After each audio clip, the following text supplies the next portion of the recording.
1000 entrées-sorties de camions sont enregistrées chaque jour. Un badge permet de connaître la provenance des betteraves. Un échantillon est ensuite prélevé afin de mesurer leur qualité. Dans chaque échantillon, on regarde en fait 3 critères. Le pourcentage de collé, donc la partie verte du haut de la betterave, le pourcentage de terre qui est attenante à la betterave et enfin la teneur en sucre qui est appelée richesse. Alors ça c'est important pour les agriculteurs parce qu'en fait ça détermine simplement leur revenu. Donc on a choisi cette année de leur envoyer directement par SMS, aussitôt la fin du silo, leurs données de réception. Pour nous, cela nous simplifie la tâche, étant donné que on a moins de papier, pas de timbre, pas d'enveloppe, et surtout pas de temps passé à emballer les enveloppes. Ces données sont transmises en fin de journée à 5300 agriculteurs.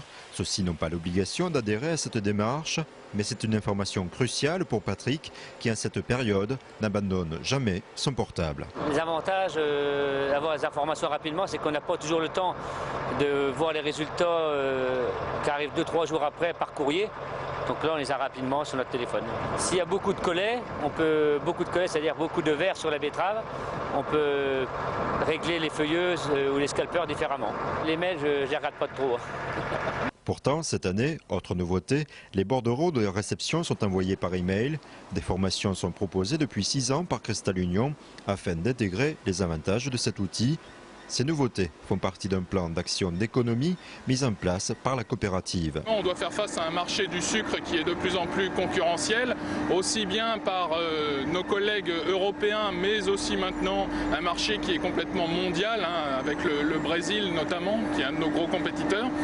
Donc au niveau du groupe, un plan d'amélioration de la performance a été mis en place, qui se traduit par un certain nombre d'actions, dont celle-ci, qui va apporter sa pierre à l'édifice, j'allais dire, de l'amélioration de nos résultats. Ce n'est pas la seule action que nous avons entreprise sur le site, puisqu'il y a un gros plan à l'échelle du groupe afin de réduire nos consommations énergétiques. Pour nous, par exemple, c'est traiter des sous-produits de la distillation pour fabriquer du méthane via une installation de méthanisation qui produira et de l'électricité et aussi de l'énergie thermique, de la vapeur qui nous servira effectivement à chauffer nos différents appareils. Si la méthanisation est en phase de test, des récupérateurs de vapeur, l'usage de camions de plus grande capacité ont été mis en place depuis 3 ans. Plus d'économie, meilleur bilan carbone, ces actions souffrent de la concurrence de la canne à sucre dans des pays moins regardants sur l'écologie.